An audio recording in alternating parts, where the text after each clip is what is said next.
ನಮಸ್ಕಾರ ಕೋಲಾರ.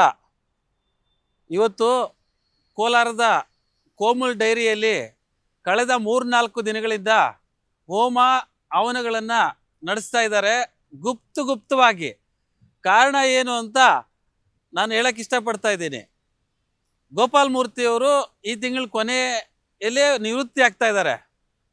ಅವರು ಈ ಡೈರಿಗೆ ಮಾಡಿರೋಂಥ ಸೇವೆನ ಸಾರ್ವಕಾಲಿಕವಾಗಿ ನೆನಪಿನಲ್ಲಿ ಇಟ್ಕೋಬೇಕು ಅಂತ ಹೇಳಿ ಉದ್ಘಾಟನೆ ಆಗುವಂಥ ಬೋರ್ಡ್ ಮೇಲೆ ಇವ್ರ ಹೆಸರು ರಾರಾಜಿಸ್ಕೊಂಡಿರ್ಬೇಕು ಅನ್ನೋ ಒಂದೇ ಒಂದು ಕಾರಣಕ್ಕೆ ರೈತರ ದುಡ್ಡನ್ನು ಸುಮಾರು 15-20 ಲಕ್ಷ ಖರ್ಚು ಮಾಡಿ ಹೋಮವನ್ನ ಮಾಡ್ತಾ ಇದ್ದಾರೆ. ಅದು ಏನು ಅವ್ರ ಶ್ರೀಮತಿಯವರು ಮತ್ತೆ ಕೆ ಮಂಜು ಅಥವಾ ಯಾರೋ ಹೇಳ್ತಾ ಇದ್ರು, ಸರಿಯಾಗಿ ಗೊತ್ತಿಲ್ಲ ನನಗೆ.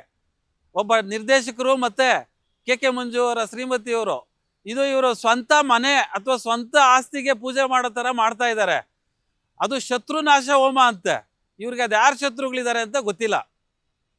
ಜನರದ್ದು ಕಷ್ಟಪಟ್ಟು ಬೆವರಿನ ಹನಿಯನ್ನ ಈ ರೀತಿ ಪೋಲ್ ಮಾಡ್ತಾ ಇದ್ದಾರೆ.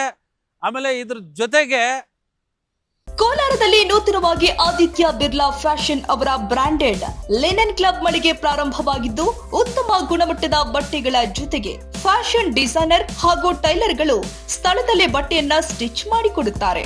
ಹಾಗಿದ್ರೆ ಇಂದೇ ಭೇಟಿ ಕೊಡಿ.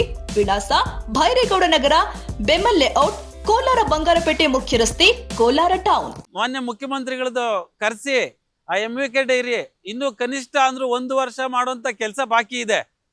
ಅದೇನು ಅರ್ಜೆಂಟ್ ಇದೆ ಅಂತ ಗೊತ್ತಿಲ್ಲ. ಮಾನ್ಯ ಅಧ್ಯಕ್ಷರು ಇದಕ್ಕೆ ಉತ್ತರ ಕೊಡಬೇಕು ಅಂತ ಹೇಳಕ್ಕೆ ಇಷ್ಟಪಡ್ತೀನಿ. 2 ಕೋಟಿ ಟೆಂಡರನ್ನು ಕರಿತಾ ಇದ್ದಾರೆ. ಮೋಸ್ಟ್ಲಿ ನಾಳೆ ಪೇಪರಲ್ಲಿ ಅದು ಬರ್ತಾ ಇದೆ. ಕಾರ್ಯಕ್ರಮಕ್ಕೆ 2 ಕೋಟಿ ಖರ್ಚು ಮಾಡೋದು ಯಾರ್ದು ದುಡ್ಡು? ಯಾರು ಜಾತ್ರೆ ಮಾಡ್ತಾ ಇದ್ದಾರೆ? 2 ಕೋಟಿ ಖರ್ಚು ಮಾಡಿ ಮಾಡೋಂಥ ಕಾರ್ಯಕ್ರಮ ಆದರೂ ಏನು?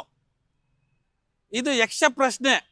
ಇದೇ ರೀತಿ ಒಂದು ಟೆಟ್ರಾಪ್ಯಾಕ್ ಮಷೀನು ನಡೀತಾ ಇದೆ. ಅಲ್ಲಿ ಗಂಟೆಗೆ 6000 ಪ್ಯಾಕೆಟ್ ಮಾಡೋಂಥ ಮಷೀನು ಇವತ್ತು ನಮ್ಮ ಡೈರಿಯಲ್ಲಿದೆ. ಸುಮಾರು ವರ್ಷಗಳಿಂದ ಇದೆ. ಇನ್ನೂ 20 ವರ್ಷ ಬಾಳಿಕೆ ಬರುವಂಥ ಮಷೀನ್ ಅದು. ನಮಗೆ ಇವರು ಮಾರಾಟ ಮಾಡ್ತಾ ಇರೋದು ತಿಂಗಳಿಗೆ 1.5-2 ಲಕ್ಷ ಟೆಟ್ರಾಪ್ಯಾಕ್ಸೇನೆ ಮಾರಾಟ ಆಗ್ತಾ ಇರೋದು. ಇವ್ರ ಹತ್ರ ಬೇಡಿಕೆ ಇಲ್ಲ. ಇವತ್ತು 15,000 ಗಂಟೆಗೆ ಮಾಡೋಂಥ ಟೆಟ್ರಾಪ್ಯಾಕ್ ಮಾಡೋಂಥ ಮಷೀನ್, ಅದು ಸೆಕೆಂಡ್ ಹ್ಯಾಂಡಲ್ ಮಷೀನ್ ಖರೀದಿ ಮಾಡ್ತಾ ಇದ್ದಾರೆ. ಇದು ದುರ್ದೈವ. ಅದ್ರ ಬೆಲೆ ಸುಮಾರು 35-40 ಕೋಟಿ ಅಂತೆ. ಆಲ್ರೆಡಿ ನಮ್ಮ ಹತ್ರ ಮಷೀನ್ ಇದೆ. ಆ ಮಷೀನಲ್ಲಿ ಪ್ರೊಡಕ್ಷನ್ ಮಾಡೋಕ್ಕೇನೆ ಮಾರ್ಕೆಟಿಂಗ್ ಇಲ್ಲ. ಅಂಥದ್ರಲ್ಲಿ 35 ಕೋಟಿ ಖರ್ಚು ಮಾಡಿ ದುಡ್ಡು ಹೊಡೆಯೋ ಒಂದೇ ಒಂದು ಕಾರಣಕ್ಕೋಸ್ಕರ ಟೆಟ್ರಾಪ್ಯಾಕ್ ಮಷೀನ್ನ ಆಲ್ರೆಡಿ ಟೆಂಡರ್ ಆಗಿದೆ. ಅದು ಇನ್ನು ನೆಕ್ಸ್ಟ್ ಪ್ರೋಸೆಸ್ ಆಗ್ತಾ ಇದೆ. ಇದ್ರ ಜೊತೆಗೆ ಐಸ್ ಕ್ರೀಮ್ ಘಟಕನೂ ಬೇಕಂತೆ. ಚಿಂತಾಮಣಿಯಲ್ಲಿ ಐಸ್ ಕ್ರೀಮ್ ಘಟಕ ಮಾಡಿದರೆ ಅದಕ್ಕೂ ಬೇಡಿಕೆ ಇಲ್ಲ. ಈಗ ಆಲ್ರೆಡಿ ಇರೋಂಥ ಐಸ್ ಕ್ರೀಮ್ ಘಟಕಗಳಿಗೆ ಬೇಡಿಕೆ ಇಲ್ಲ. ಕೋಲಾರಕ್ಕೆ ಐಸ್ ಕ್ರೀಮ್ ಘಟಕ ಮತ್ತು ಪನ್ನೀರ್ ಘಟಕನೂ ಸಹ ಚಿಕ್ಕಬಳ್ಳಾಪುರದಲ್ಲಿದೆ. ಅಲ್ಲೂ ಬೇಡಿಕೆ ಇಲ್ಲ. ಬರೀ 3,000 ಅಷ್ಟೇ ಹೋಗ್ತಾ ಇದೆ ದಿನಕ್ಕೆ. ಅದು 10 ವರ್ಷ ಆಗಿದೆ ಪನ್ನೀರ್ ಘಟಕ ಆಗಿ. ಇವತ್ತು ದಿನಕ್ಕೆ 3,000 kg ಪನ್ನೀರನ್ನು ಉತ್ಪಾದನೆ ಮಾಡೋದಕ್ಕೆ ಮಾರ್ಕೆಟಿಂಗ್ ಇದೆ. ಇನ್ನೂ 7,000 kg ಪನ್ನೀರ್ ಘಟಕ ಉತ್ಪಾದನೆ ಮಾಡೋಂಥ ಶಕ್ತಿ ಇದೆ. ಇವ್ರಿಗೇನಾದರೂ ಪನ್ನೀರು ಮತ್ತು ಐಸ್ ಕ್ರೀಮ್ ಬೇಕು ಅಂದರೆ ಪಕ್ಕದ ಸಂಸ್ಥೆಗಳಿಂದ ತಗೋಬೋದು.